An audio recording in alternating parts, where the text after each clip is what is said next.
Joining me now is Adrian Elrod, senior spokesperson and advisor to the Harris-Walz campaign. Adrian, good to see you, my friend. So let's start with this new endorsement. Former Senator Flake writing, "I want to support a presidential candidate who seeks to unite our country rather than one who divides us, one who represents the ideals of a new generation of leadership based not on grievances of the past, but hope for the future." Look, strong words from yet another prominent Republican. Is there any calculation on how much these endorsements are helping? Well, they certainly matter a lot, Alex, especially when it comes to attracting independent swing voters and some of those moderate Republicans who are turned off by Donald Trump, who don't support his dangerous Project 2025 agenda, who understand that Donald Trump getting back into the White House a second time would be far worse than it was the first time, and that was pretty bad. So when you see somebody like Senator Jeff Flake and you see, a former four-star general, General Stanley McChrystal, who was on another network this morning talking about his endorsement, he placed an op-ed earlier this week in the New York Times endorsing the vice president. These things matter. These endorsements matter. We have quite a few of them. What also matters, Alex, is the fact that over 400 economists and business people have endorsed Vice President Harris. They endorsed her earlier this week, really touting her economic plan to build out middle-class families and create a new opportunity for all. So these endorsements matter. We're getting quite a few of them, and they do matter, especially in very tight elections like we're facing this time around. Yeah, for sure. As we turn to the new poll that is out this morning, Harris is leading with Latino voters. Harris has been very intentional with numerous visits to Nevada and Arizona, Nevada today, in fact, states with high Latino populations. And the poll shows some mixed results. What's the campaign's interpretation of them? Well, look, Alex, we are working very, very hard to make sure that we earn the vote of every single American voter, and that includes the Latino population. As you noted, the vice president traveling to Nevada, hitting some of the key areas in the country where the Latino vote is prominent. We also have a series of surrogates that we're sending out to these areas. Senator Alex Padilla, America Ferrera was just on the campaign trail this past weekend. So we are working this vote, but we certainly know that we have a lot of work to do. We also know that our plan, the vice president's plan, is the plan that would build out middle-class families, that would help Latinos not just get ahead, but stay ahead.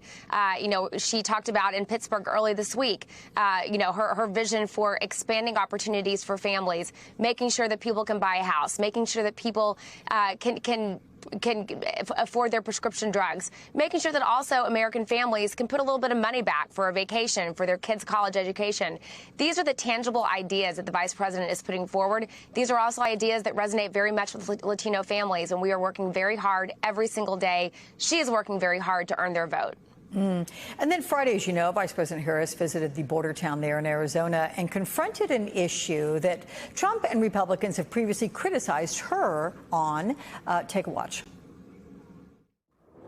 As president, I won't only bring back the border security bill that Donald Trump tanked. I will do more to secure our border. To reduce illegal border crossings, I will take further action to keep the border closed between ports of entry. So, in fact, Arizona State Representative Consuelo Hernandez told NBC News, quote, "A border wall is something that Vice President Harris supports, but only where it makes sense." Does the Harris campaign believe that supporters can accept the notion of her building more border wall? Does the where it makes sense part, is that getting through? Well, look, the plain and simple matter is, Alex, that a significant majority of the American people, both Democrats and Republicans, want something done on the border. They want a comprehensive immigration policy put into place. And that is one of the reasons why Vice President Harris went to the border to talk about what her plan is, what her vision is. Of course, in contrast to Donald Trump, who, when given the opportunity to pass meaningful, comprehensive immigration reform, not only told his MAGA allies in Congress not to do it, but he kept it from becoming law. This was a historic bipartisan deal that both Democrats and Republicans came together on. The only reason why it didn't pass and why it didn't reach President Biden's desk for signature is because Donald Trump didn't want to give President Biden a political win. And, of course, that is something that Vice President Harris is making very very clear that as president, she wants to make sure that we are addressing the border. She made it clear that she's going to go even further than what the Biden administration has done.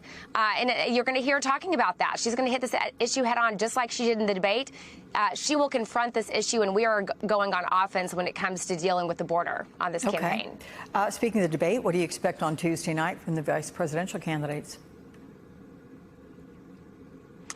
Well, Alex, first of all, J.D. Vance, a Yale-educated attorney. He's debated a lot of times. He's done book tours.